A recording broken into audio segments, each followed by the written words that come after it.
Continuamos en nuestra serie de Marcos, en el Evangelio de Marcos capítulo 1, y hemos contestado inicialmente en esta introducción a las preguntas: ¿quién es Jesús? ¿Qué vino a hacer? ¿Y qué cuenta? ¿O cuál es el costo y las implicaciones de seguir a Jesús? Precisamente en esta mañana estaremos introduciendo este tema. ¿Qué es ser un verdadero discípulo de Cristo? ¿Cuáles son las implicaciones de seguir a Jesús? ¿Qué significa verdaderamente seguir a Él? Oramos en esta mañana, una vez más, nos encomendamos a Dios y luego damos lectura a su palabra. Padre, estamos en tus manos. Damos gracias porque podemos decir y declarar en esta mañana que nosotros, oh Dios, confiamos en ti, que declaramos que tú eres nuestro Dios. En medio de las vicisitudes, de las circunstancias adversas, de la lucha y la angustia, la gran angustia de vivir en un mundo caído, de luchar con nuestra propia naturaleza pecaminosa, con los residuos, con el resto de corrupción en nuestra alma, aún en medio de las circunstancias adversas, podemos decir: tú eres nuestro Dios. En tu mano están nuestros tiempos, en ti confiamos. Señor, hay una esperanza que llena nuestro corazón, que ilumina nuestra mente. Tu palabra y tus promesas nos animan y fortalecen, nos corrigen y nos exhortan, nos enseñan y nos instruyen, para que podamos vivir con la mira puesta en las cosas de arriba y que lo espiritual y celestial determine y enseñoree sobre lo temporal y terrenal. Padre, que la esperanza de la vida eterna sea clara una vez más hoy para nosotros, y la misión, la razón por la cual estamos en este mundo sea más que clara en nosotros hoy. Te lo rogamos en el nombre de Jesús. Amén. Marcos capítulo 1, la sección que hoy estaremos exponiendo, los versículos 16 al 20 del capítulo 1 del Evangelio de Marcos. Pero voy a recapitular los últimos dos versículos de la semana pasada, así que comenzaremos la lectura en el versículo 14 y estaremos concluyendo en el verso 20. Dice la palabra del Señor, Marcos capítulo 1, versículo 14: después que Juan fue encarcelado, Jesús vino a Galilea predicando el Evangelio del reino de Dios, diciendo: el tiempo se ha cumplido y el reino de Dios se ha acercado, arrepentíos y creed en el Evangelio. Andando junto al mar de Galilea, vio a Simón y a Andrés, su hermano, que echaban las redes en el mar porque eran pescadores. Y les dijo Jesús: venid en pos de mí y haré que seáis pescadores de hombres. Y dejando luego sus redes, le siguieron. Pasando de allí un poco más adelante, vio a Jacobo, hijo de Zebedeo, y a Juan, su hermano, también ellos en la barca, que remendaban las redes.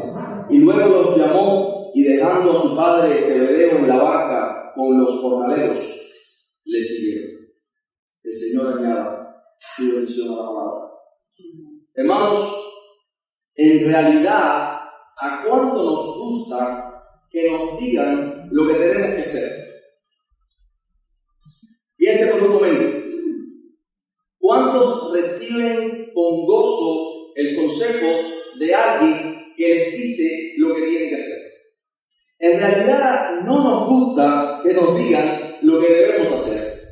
Preferimos, y nos gusta, decidir qué hacer, cuándo hacerlo, qué hacer con nuestra propia vida y hacerlo a nuestra manera. ¿Sí o no? Yo recuerdo hace muchos años, le estaba predicando a un joven, en aquel momento joven de mi edad, y él me respondía de una manera muy clara: mi vida es mía y yo hago con mi vida lo que yo quiero. Entonces, aunque no nos guste y pensemos que somos tan libres, entre comillas, aunque nos guste creer que somos inmunes a las influencias externas que nos determinan cómo debemos pensar, vivir, actuar, Hermanos, continuamente estamos siendo persuadidos por muchas voces externas en la cultura que nos contiene, que han moldeado nuestra manera de pensar y en consecuencia nuestras decisiones y nuestros actos. Además, la naturaleza corrompida por causa del pecado que nos inclina de continuo al mal, a la arrogancia, a la altivez, al orgullo, al egocentrismo. En estos primeros capítulos de Marcos se muestra a Jesús haciendo muchas cosas. Y cuando digo en estos primeros capítulos, de capítulo 1 al capítulo 5, vamos a estar avanzando a lo largo de esta serie, haciendo muchas cosas para enseñar a las personas quién era Él. De hecho, Marcos tiene una intención muy clara: enseñarle a su audiencia a confiar en Cristo, abriendo su identidad para que ellos puedan entender quién es verdaderamente Jesús. Las próximas semanas veremos el poder de Jesús sobre las enfermedades. Muchos suplicantes vienen a ser sanados y Jesús les sana. Vemos la autoridad de Jesús sobre los demonios. Vemos la autoridad de Jesús sobre la creación y vemos la autoridad de Jesús sobre la muerte. Pero hoy veremos la autoridad de Jesús para decirnos lo que debemos hacer. Y es muy importante que nosotros entendamos que Jesús tiene la autoridad para decirnos lo que debemos hacer con nuestras vidas. O sea, si en esta mañana hay alguien que no le gusta que le diga lo que deben hacer, aún no has entendido el Evangelio. Hoy muchos se denominan cristianos porque vienen el domingo a la iglesia, porque diezman, porque se han bautizado, porque incluso su nombre está en la lista de una membresía de una iglesia local. ¿Pero qué significa ser un seguidor de Cristo? Esta mañana estaremos respondiendo a estas preguntas. En el versículo 14, la semana pasada, concluimos viendo cómo Jesús anuncia que el tiempo se ha cumplido, que el reino de Dios se ha acercado. Entonces la demanda del Evangelio es arrepentidos y creer en el Evangelio. Vimos que Juan el Bautista se encuentra en prisión, según el versículo 14, Juan está encarcelado. Vimos entonces que entra en escena y Marcos rápidamente hace entrar en escena a aquel que es más poderoso que Juan. El mensaje de Jesús a lo largo de todo el Evangelio y de todo el libro de Marcos se puede definir básicamente en una oración: el anuncio del reino de Dios. En un par de semanas veremos cómo incluso hay un momento donde se agolpan a la puerta de la casa muchos enfermos para ser sanados. Y un momento Jesús dice en la mañana, cuando Simón le dice: oye, los que estaban anoche continúan ahí para ser sanados. Y el Señor dice: es necesario que vaya a otras ciudades para continuar anunciando el reino de Dios. Entonces, en una oración, el anuncio de lo que Dios ha hecho, el mensaje del Evangelio, el anuncio del reino de Dios, Dios está acercándose al ser humano en la persona de Cristo, no solamente para sanar una enfermedad, porque puede ser sanado de un cáncer e irte sano al infierno. No solamente para enseñarte a ser mejor persona, porque puede ser moralmente mejor que otros e irte con tu moralidad igual al infierno. No solamente para darte y cubrir tus necesidades ahora, porque el Señor dice: ¿de qué le vale al hombre ganar todo el mundo y perder su alma?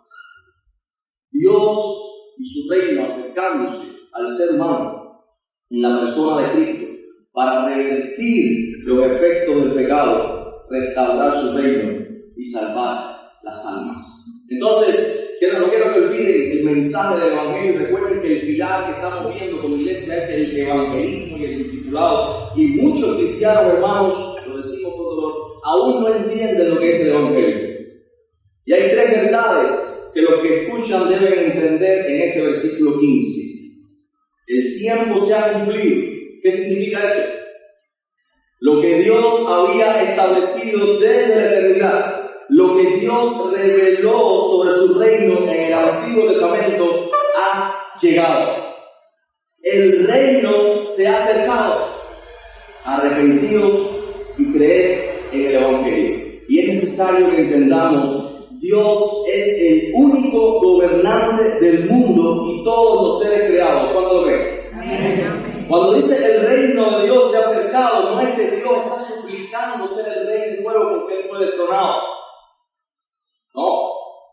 Dios es el único rey, el único gobernante sobre todas las cosas, sobre todo el universo.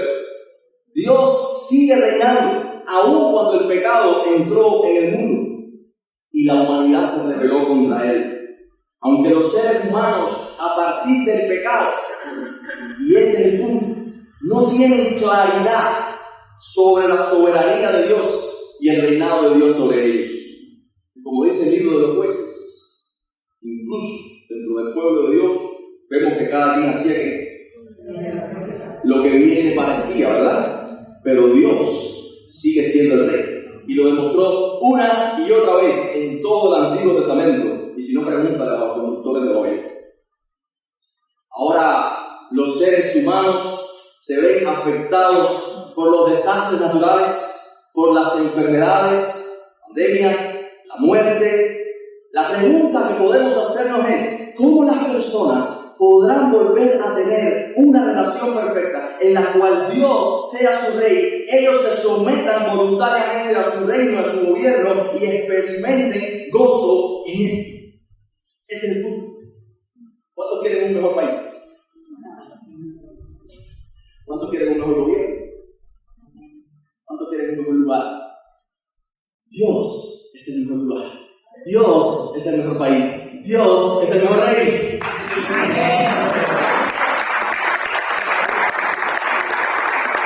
Hermanos, lo que Jesús está diciendo es que Dios está cambiando este mundo de manera radical y lo veremos totalmente cuando el Señor venga por segunda vez. En el Antiguo Testamento, el reino de Israel y el reino de David y Salomón son una sombra pálida que prefigura esta realidad superior. La profecía de Daniel lo deja claro: uno que viene entre las nubes como un hijo de hombre que descenderá para hacer posible este cambio radical. Isaías dice que habrá un siervo que va a sufrir para que esto sea posible. El Edén apunta a una realidad superior. Después de esta gran angustia de vivir en el pecado, el juicio de Dios recaerá sobre los reinos impíos y falsos de este mundo. Toda la maldad llegará a su fin, mientras los santos liberados disfrutarán para siempre de este reino junto a aquel que les ha libertado eternamente de la muerte, Jesucristo, el Hijo de Dios. Amén. Y esto significa: el tiempo se ha cumplido, el reino de Dios se ha acercado. Hermanos, y este es el Evangelio. Este es el anuncio profético que la iglesia da. No es: venga a la iglesia para que sea mejor persona. Es que Dios ha intervenido de manera radical en este mundo para que ya este mundo y los que creen en Él no sean los mismos nunca más. El gobierno de Dios en el corazón de los hombres. Usted puede bautizarse, ser miembro de una iglesia, venir los domingos y aún usted no ha entendido el Evangelio. Arrepentidos, dice el Señor, y cree en el gobierno de Dios en nuestros corazones. Jesús comienza su predicación y ministerio ¿en qué región? Galilea. ¿Cómo se llamaba? ¿Galilea de qué? De los gentiles. Es interesante, esta es la parte más al norte, y yo tengo temor a decir la palabra norte, por favor. La parte más al norte de la tierra de Palestina, la que estaba más poblada en este tiempo. De hecho, era la ciudad más poblada de todo Israel. Y es interesante que era la ciudad que más influencia tenía del mundo gentil.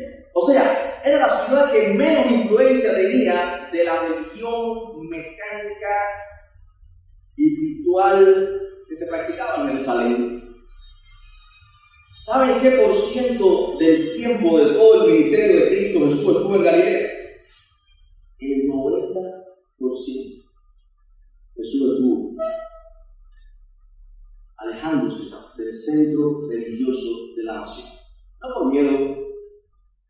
Sin duda, si si Jesús hubiera ido guiado por el Espíritu desde el principio de Jerusalén, posiblemente lo habían matado a los 6 meses de esta ley. Esa es la realidad.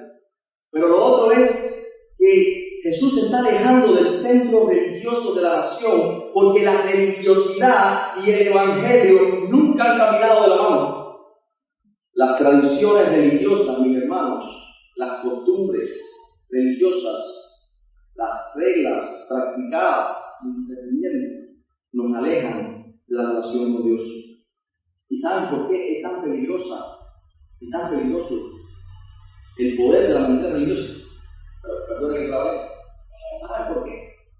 Porque ellos creen que están agradando a Dios con lo que hacen. Ellos tienen parte de la verdad, pero no toda la verdad.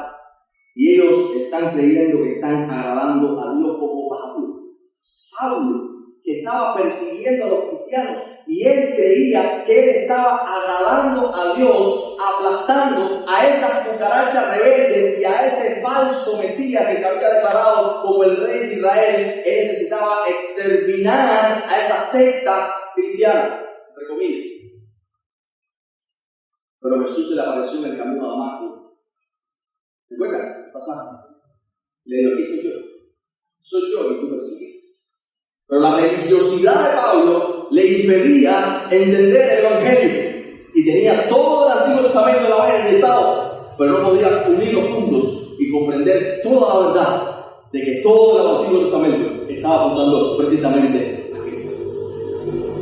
Entonces, el 90% de su ministerio el Señor lo lleva a cabo en Galilea, alejándose del centro religioso de la nación. ¿Y a qué se dedicó el Señor en Galilea? Como lo hemos dicho, a predicar. Y hermanos, aquí predicar es proclamar en voz alta las buenas nuevas de salvación. Y quiero que entendamos que la iglesia es como esta embajada del reino, y los embajadores de este reino están predicando los decretos y las palabras del Rey del universo. Por eso somos la iglesia, una embajada del reino de Dios en Santa Clara, en este lugar y ahora.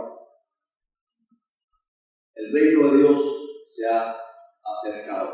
El plan de salvación, Dios mismo está enderezando al hombre en su camino próximo. ¿Qué deben hacer los hombres? Reconocer sus pecados,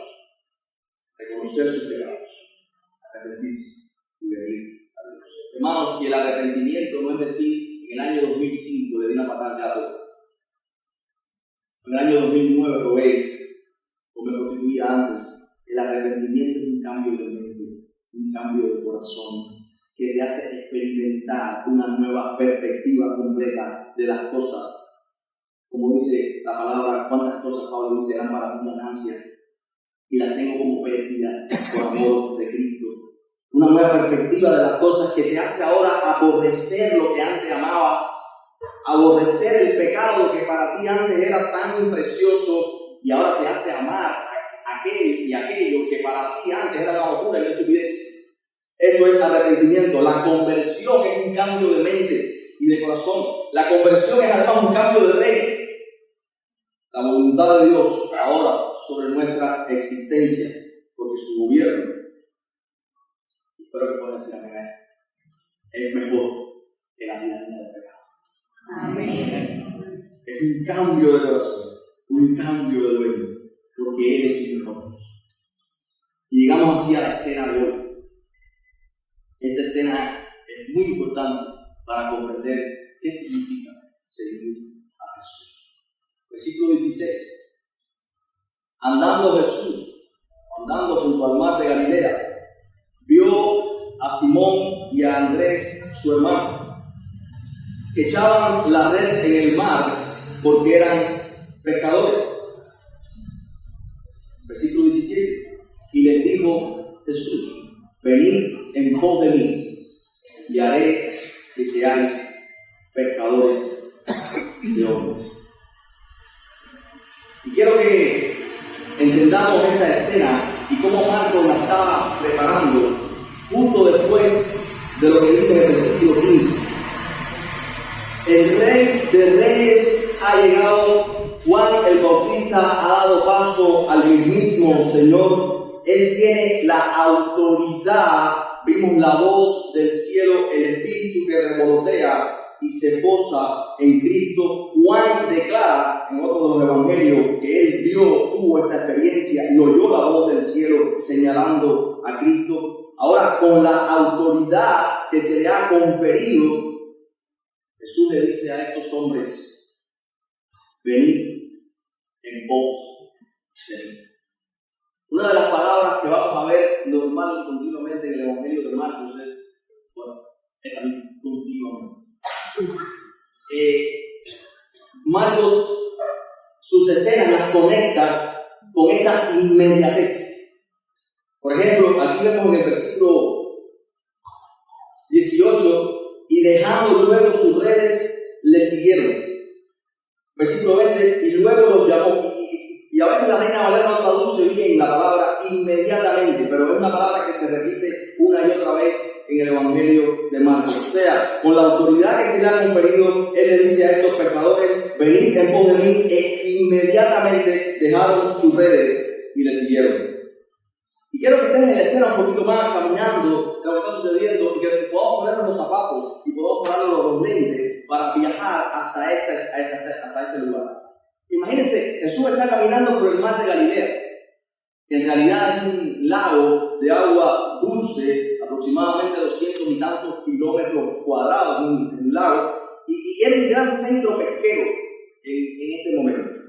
De hecho, Simón Pedro, que era originario de Zaida, vivía en Capernaum. Vemos que eran, junto a estos dos que se mencionan también, junto a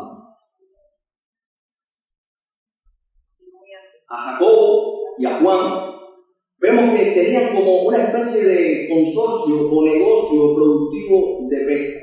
O sea, Simón, Andrés, su hermano, y estos otros dos tenían un consorcio, un negocio de pesca. Y este lugar era como este centro pesquero donde todo se movía alrededor de la pesca. Me imagino que hayan puesto donde vendían minutas de pescado. Había todo un gran movimiento en ese lugar. Habían muchas personas cuando Jesús estaba caminando por el mar de Galilea. Y Jesús pone sus ojos en dos pescadores: Simón, Pedro y Andrés, su hermano. O sea, Cristo los está buscando a ellos dos de manera particular y vemos cómo ellos reaccionan. Quiero irme un momentico al Evangelio de Lucas.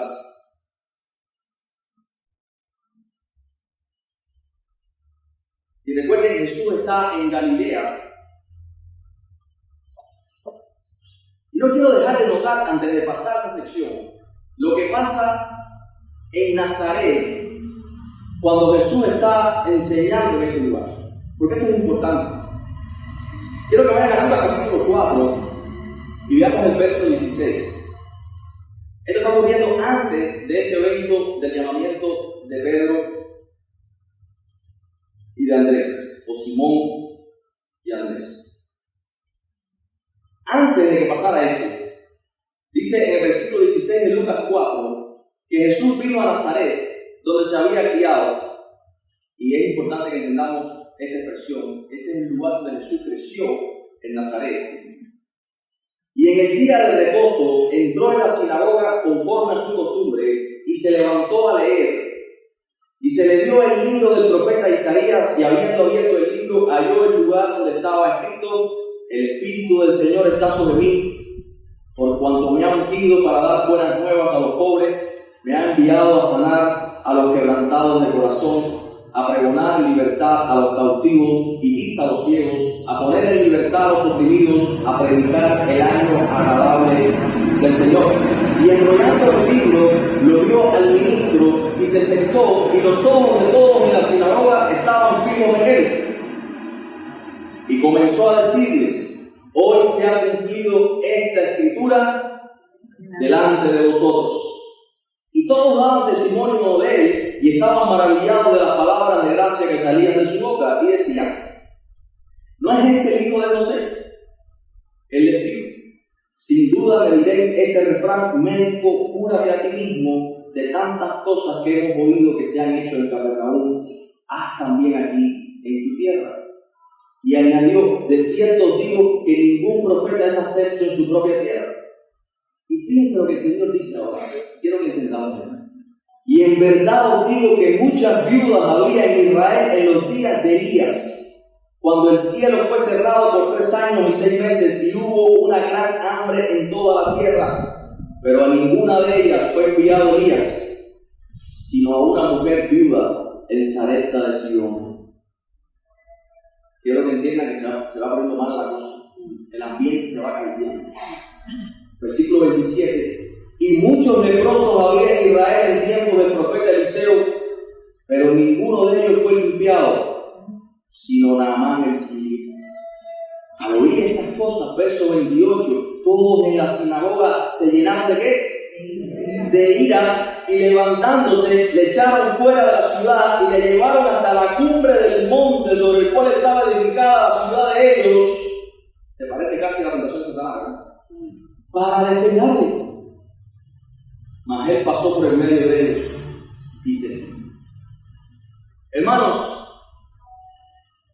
cuando Jesús está enseñando y está predicando, ¿usted se imagina cuántas veces en la sinagoga de Nazaret se leyó el rollo del profeta Isaías? ¿Por cuántos años? ¿Qué se leía en la sinagoga de Nazaret? El Antiguo Testamento. Y todos los días de reposo se leía un fragmento del Antiguo Testamento. Hermanos, de Malaquías a Cristo han pasado ¿cuántos años? 400 años. Ellos seguían leyendo las escrituras de manera ritual y mecánica, sábado tras sábado, sábado tras sábado. Y Jesús le dice ahora: hoy se ha cumplido esta palabra delante de ustedes. ¡Wow! Hermano, yo no sé cómo tú vienes cada domingo a escuchar la palabra de Dios, pero la palabra de Dios no es algo que leemos de manera mecánica, es la palabra viva de Dios que tiene poder para transformar, para sanar, para levantar, para exhortar, para instruirnos, para capacitarnos. La palabra de Dios es viva y eficaz, y el Señor les dice: hoy esta palabra está viva delante de ustedes. Y ustedes no lo ven.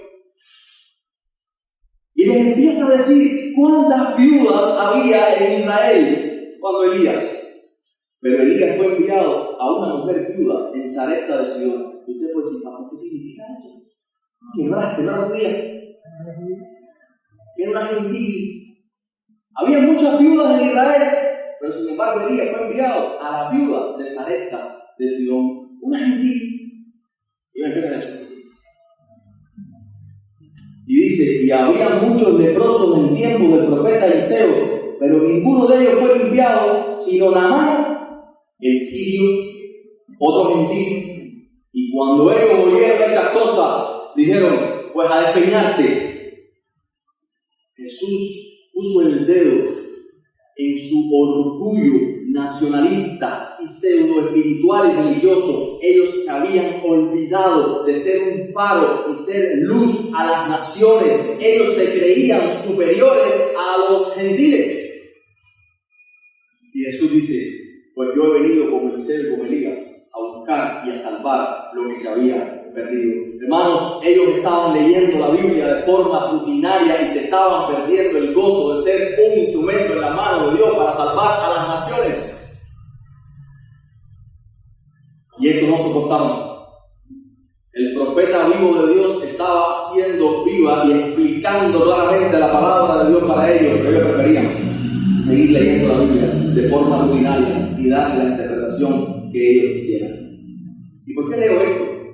En el capítulo 5 de Lucas vemos este pasaje del llamamiento, oficial llamamiento, que ya lo habían conocido antes Simón y Andrés, el llamamiento oficial. Recuerden que Andrés había sido uno de los que se había bautizado y había conocido antes, y es el que introduce a su hermano Pedro. Y en el capítulo 5 quiero que veamos algo, hermanos, porque quiero que vean aquellos rutinarios leyendo en la sinagoga la ley de manera mecánica, y quiero que vean lo que está pasando en el capítulo 5 y por qué Jesús se está alejando del centro religioso de Israel. En el capítulo 5 dice, versículo 1: aconteció que estando Jesús junto al lago de Genesaret, el gentío se agolpaba sobre él. ¿Para qué, hermanos? Hermanos, había tremenda hambre en Israel de oír la palabra de Dios. 400 años de silencio y ellos estaban ávidos de escuchar la voz de Dios. ¿Y cómo estaban los líderes religiosos? Leyendo la palabra de Dios de manera rutinaria y mecánica en tradiciones mecánicas y ritualistas. Había hambre. El Señor viene a sacarnos de la desesperanza. El Señor viene a sacarnos de los rituales que no edifican, de las tradiciones. Hermanos, toda esta religiosidad nos llena de insatisfacción y frustración porque repetimos actos y actos mecánicos y no crecemos espiritualmente. El Señor viene a sacarnos de la frustración de una vida incompleta. La gente tenía hambre de la palabra de Dios. Versículo 2 dice: y vio 2 barcas que estaban cerca de la orilla del lago, y los pescadores, habiendo descendido de ellas, estoy en Lucas 5:2, lavaban sus redes. Y es interesante que estaban lavando las redes, porque dice el versículo 3, entrando en una de aquellas barcas, la cual era de Simón, le rogó que la apartase de tierra un poco, y sentándose enseñaba desde la barca a la multitud. Cuando terminó de hablar, dijo a Simón: boga mar adentro y echad vuestras redes para pescar. Respondiendo Simón le dijo: maestro, toda la noche hemos estado trabajando y nada hemos pescado. La pregunta que les hago es: ¿qué hacían estos pescadores lavando sus redes si no habían pescado nada? Hermanos, ¿se dan cuenta el nivel de frustración que había? Por un lado, en la sinagoga de Nazaret, ellos leían la palabra y no pasaba nada. Y leían la palabra, leían la palabra, leían la palabra. Al contrario, cada vez estaban más endurecidos. Y los pescadores no pescaron nada. Y sin embargo, lo que tocaba después de pescar era lavar las redes como un ritual. Estaban lavando las redes. ¿Se imaginan el nivel de frustración? El nivel de desencanto? Y el Señor está ahí para cambiar el desencanto y la frustración y encender el corazón y hacerte vibrar de esperanza, porque la vida sí tiene sentido. Amén. Y mañana despertamos y desayunamos y echamos un rezadito por la mañana y almorzamos, echamos otro rezadito si nos acordamos y comemos, y a veces por la noche decimos: en paz me acostaré, así mismo dormiré, y mañana amanecemos y así vivimos cada día. Hermano, no. El Señor vino para darle sentido, importancia y significado a cada segundo de tu vida.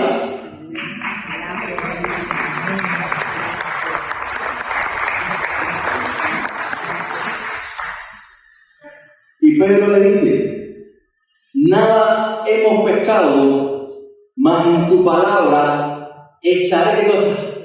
La red. Y habiéndolo hecho, encerraron gran cantidad de peces, y su red, ¿qué? Se rompía. Hermanos, ¿qué le dijo a Dios? ¿Qué le dijo Dios a Adán en el capítulo 1 de Génesis? ¿Qué le dijo? Cuando lo creó a su imagen y semejanza, le dio dominio y le dio potestad sobre todos los seres de la tierra, sobre todos los animales. Y es interesante que en Génesis dice: son los peces. Y aquí está el verdadero Adán, el que tiene poder y autoridad y dominio sobre toda la creación. Y los peces identificaron quién estaba ahí y vinieron y se metieron en esa red.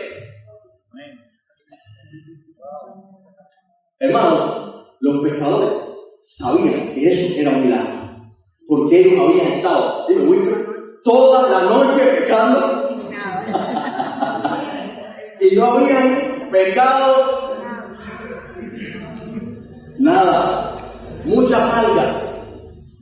Pero ahora el Rey del universo está ahí en la barca. Hermanos, el Rey del universo está contigo en medio de la vagón. ¿Lo sabes? El Rey del universo está contigo en medio de la escasez, en medio de las circunstancias adversas. En su palabra echamos la red y podemos experimentar el gozo que no es de este mundo, del reino de los cielos, para que nuestro corazón vibre de esperanza, de que estamos sufriendo en este mundo, pero los santos serán finalmente rescatados para una herencia incorruptible e inmarcesible en los cielos. Nosotros no somos de este mundo. Y Pedro dice, tú o estás loco o yo estoy loco, pero lo que voy a decir ahora es, en tu palabra, échala.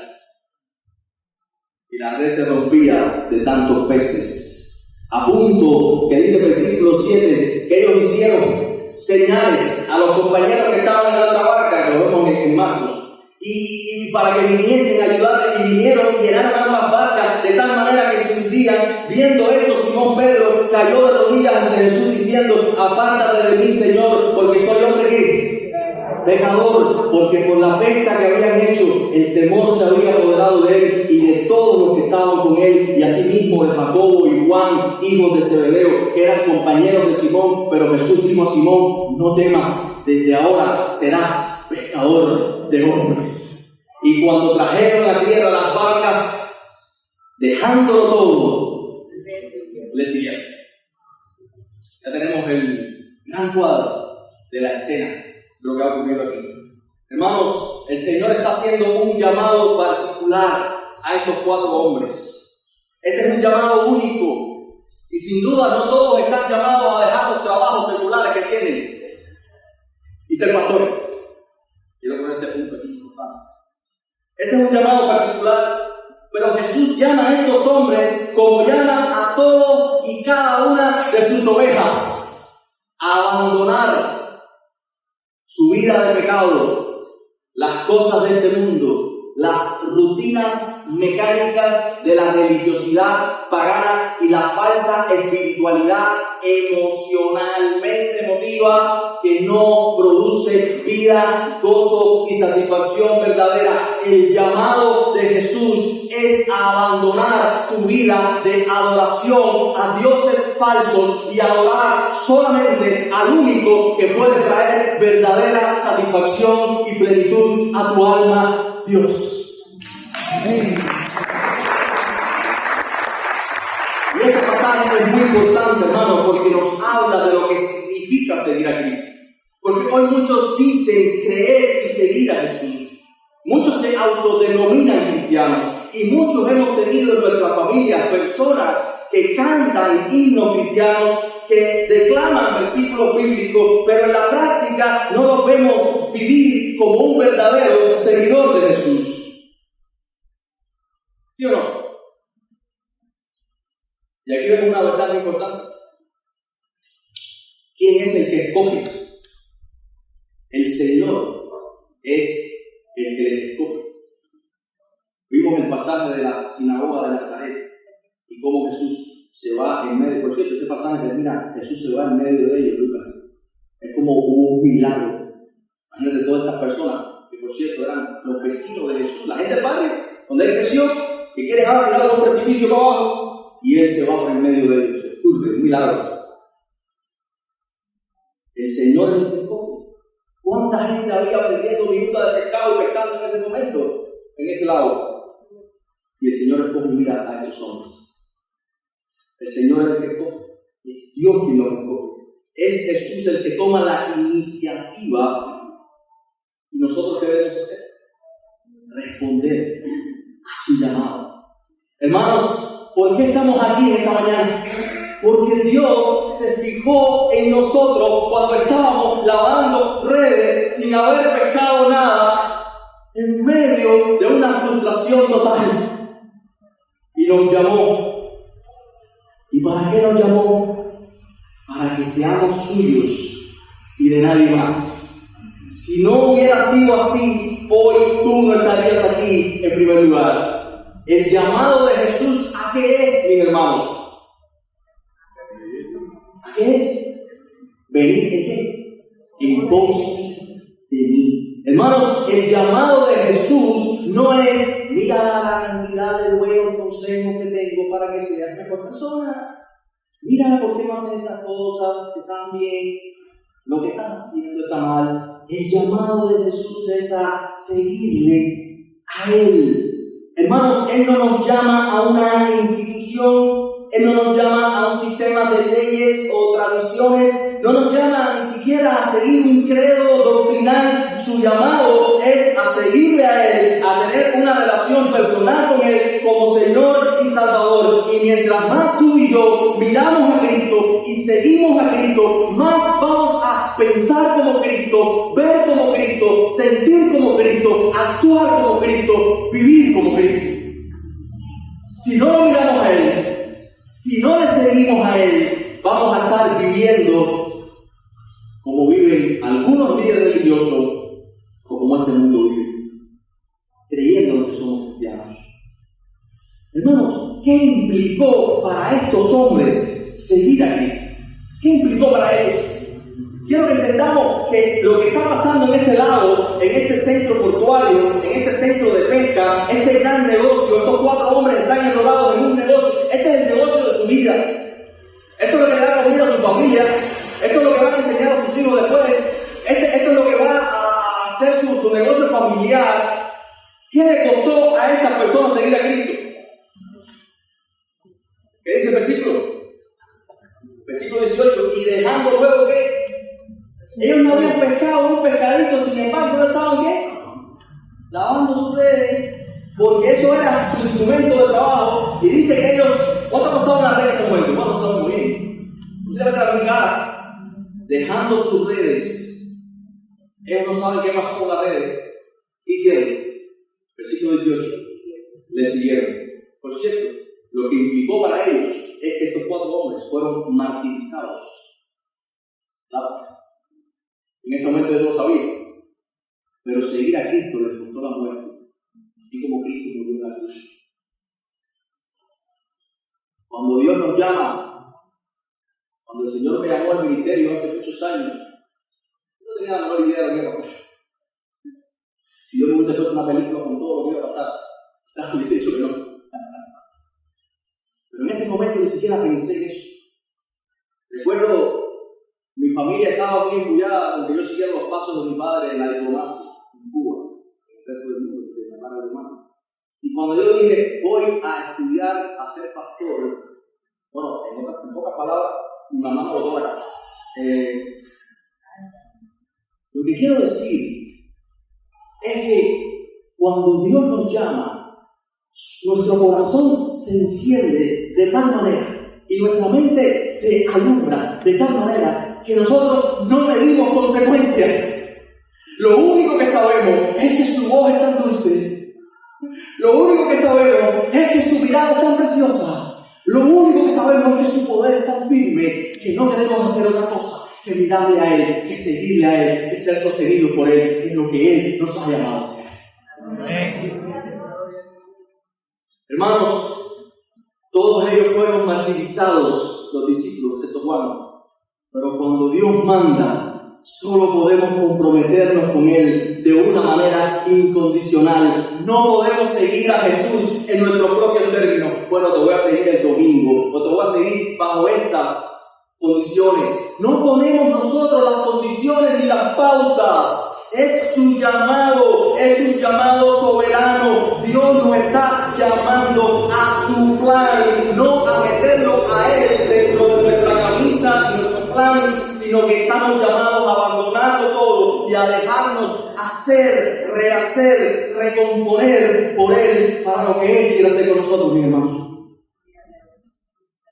Tu misericordia, oh Dios, es para siempre. No desampares la obra de tus manos. Cumple tu propósito en mí, Jehová.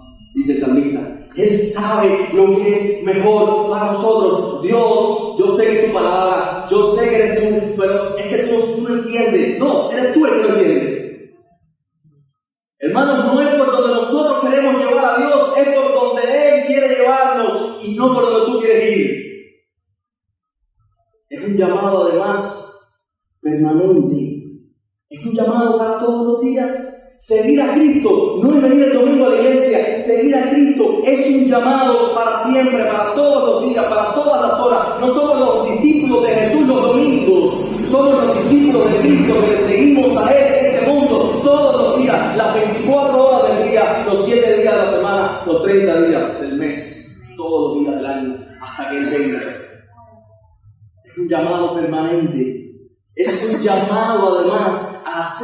una tarea extraordinaria. ¿Qué le dice el Señor? Ustedes han hecho la tarea de pesquería muy bien, pero ahora yo los estoy llamando a hacer ¿qué cosa? Pescadores de hombres. Hermanos, es un llamado a hacer una tarea extraordinaria. Dejen las redes, sigan a mí, vengan en pos de mí. Hay una labor más importante que cualquiera de las labores del hombre debajo del sol. Hay una tarea más importante que ganar dinero, hermanos. Y no estoy diciendo que ninguno deje sus trabajos seculares. Como dije al principio, no estoy diciendo que ninguno, o todos, estén llamados a ser pastores aquí en completo. Lo que estoy diciendo es, recuerda que en el trabajo y en el lugar donde tú estás, hay algo más importante que hacer lo que estás haciendo a nivel temporal. Tirar la red. Hermano, ¿has experimentado realmente al Señor? Conocer al Señor es lo que nos hará presentar a Cristo a otros que están al otro lado. ¿Cuál es tu lugar de pesquería? El Señor ha llamado a todos los cristianos a ser pescadores de hombres. Tirar la red del Evangelio. ¿Cómo se pesca? Hay que salir a pescar. Predicar el Evangelio en el lugar donde Dios te ha puesto. A veces pensamos, cuando yo esté en aquel llamado, voy a predicar en tal lugar. Donde estás ahora mismo, ahí en la familia que Dios te ha puesto, en ese círculo de influencia único que tú tienes, esas conexiones con personas únicas que tú tienes, ese es tu campo, tu centro, ese es tu lago, ese es el lugar donde Dios te ha puesto para que lances la red del Evangelio. Hay pastores que lo han hecho y no se han convertido. No, ese no es tu trabajo. Tu trabajo no es convertir a nadie. Tu trabajo es predicar el Evangelio, vivir en armonía con el Evangelio. Jesús es el que tiene el poder para hacer que los peces suban a la red, porque Él tiene el poder para transformar el alma. ¿Cuál es tu lugar de pesca? Piensa en tu trabajo, en tu escuela, en tu familia, en tu barrio. Ese es tu lugar de pesca. Sé y desarrolla un olfato de pescador de hombres. Hermanos, es un llamado permanente, es un llamado a hacer una tarea extraordinaria y es un llamado radical. Dice que ellos de inmediato dejaron todo para seguir. Quiero ir a Lucas nuevamente, capítulo 14. Voy a adelantarme un poquito más en el Evangelio de Lucas, pero quiero que veamos estas palabras del Señor acerca del discipulado. Lucas capítulo 14. Versículo 25 al 33 dice: grandes multitudes iban con él y volviéndose les dijo: si alguno viene a mí y no aborrece a su padre, madre, mujer e hijos y hermanos y hermanas, y aún también su propia vida, no puede ser mi discípulo. Y el que no lleva su cruz y viene en pos de mí, no puede ser mi discípulo. Porque ¿quién de vosotros, queriendo edificar una torre, no se sienta primero y calcula los gastos a ver si tiene lo que necesita para acabarla? No sea que después que haya puesto el cimiento y no pueda acabarla, todos los que lo vean comiencen a hacer burla de él, diciendo: este hombre comenzó a edificar y no pudo acabar. ¿Qué rey, al marchar a la guerra contra otro rey, no se sienta primero y considera si puede hacer frente con 10,000 al que viene contra él con 20,000? Y si no puede, cuando el otro está todavía lejos, le envía una embajada y le pide condiciones de paz. Versículo 33. Así pues, cualquiera de vosotros que no renuncia a todo lo que posee, no puede ser mi discípulo. ¿Es fuerte esto, hermanos? Sí, es un llamado radical. Y lo que está diciendo el Señor no es que tengas que aborrecer ahora a tu mamá y tu papá o a tus padres, porque hay un mandamiento que dice: honra a tu padre y a tu madre. Lo que está diciendo el Señor en cuanto al discipulado es dónde están los compromisos o el compromiso de tus afectos. ¿Dónde está Jesús en tu vida en relación con tu padre, con tu madre, con tu esposa, con tus hijos y con todo lo demás? En relación al llamado de Cristo, de ser su discípulo, de seguirle a Él en el camino, nuestra lealtad y nuestros afectos deben estar totalmente comprometidos con aquel al punto de dejarlo todo por seguirlo a Él. El que no esté dispuesto y su lealtad y sus afectos no estén apuntando únicamente a Cristo en primer lugar, no es digno ni está listo para ser un discípulo del Señor.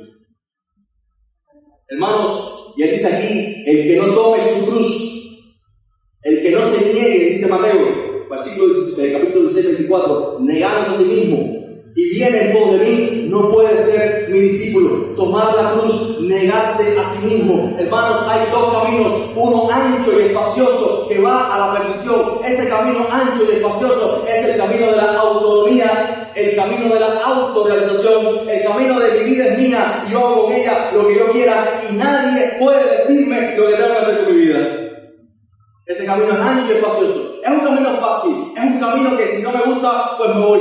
Es un camino que si me disgusta lo que está pasando, pues me divorcio, ¿verdad? Es un camino fácil. Pero el Señor dice, hay un camino que es estrecho y angosto. ¿Y que va a dónde? A la vida. El que no toma su cruz y se niega a sí mismo, no puede ser mi discípulo. El camino estrecho es el camino de la negación. El camino donde abandonamos nuestra autonomía y egocentrismo para dejarnos gobernar por Dios y decimos, Señor, en tu nombre, echa la red. Señor, en tu nombre, lo que deseo hacer es esto, pero en tu nombre, tu palabra dice, Padre, dame fuerza para hacer tu voluntad y no la mía.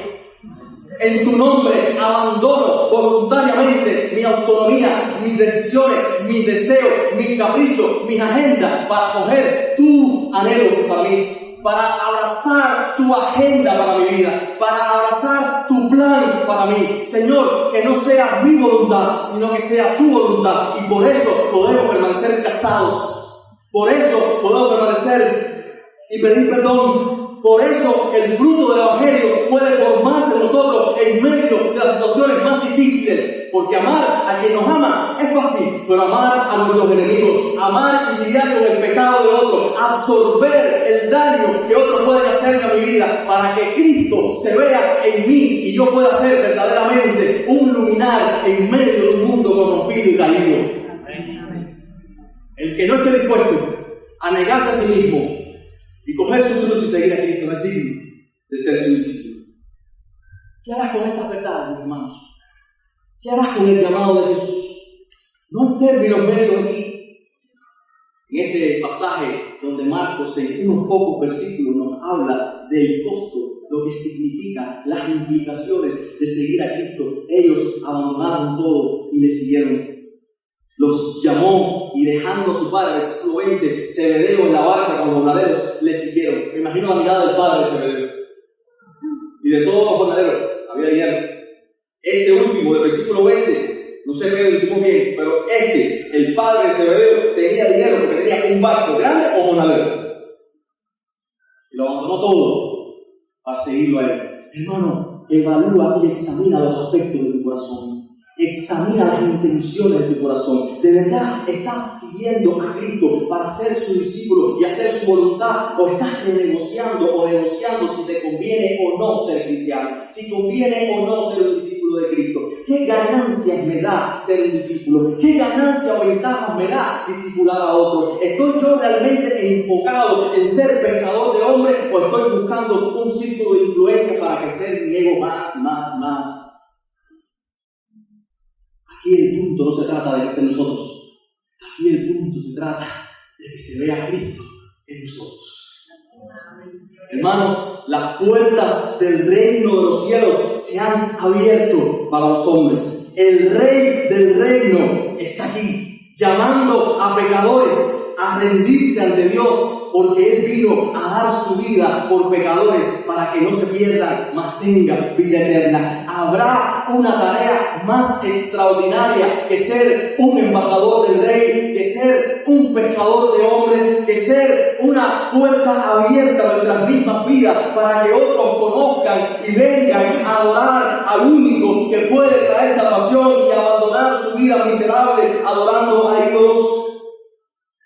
Ciertamente no nos gusta que nos digan lo que tenemos que hacer, pero Jesús tiene el poder de darnos órdenes. Él nos da órdenes claras de lo que debemos hacer.